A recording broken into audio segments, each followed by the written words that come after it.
Servus, grüßt euch, hallo und Namaste.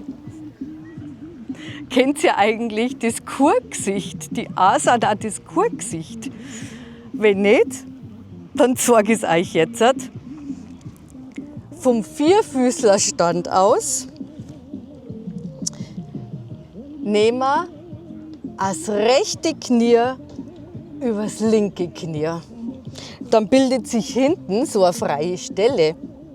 Und da hocken wir uns rein. Seht schon, wie es von vorne ausschaut. Jetzt wird es verreckt. Jetzt nehmen wir einen linken Arm über den Kopf drüber, einen rechten Arm hinterm Rücken von unten nach oben. Und wir greifen die Hände hinterm Rücken. Mal schauen, ob mein Kameramann um mich rumschleichen kann, damit ihr das auch seht.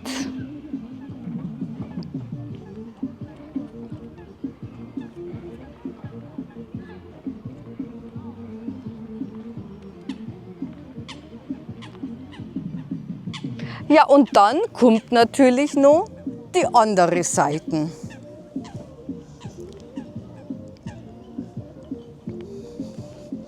Der wir jetzt als linke Knie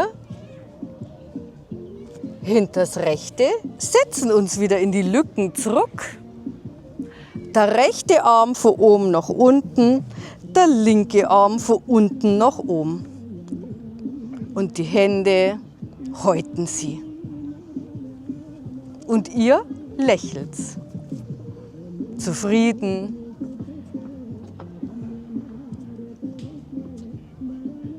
Das Kurgesicht.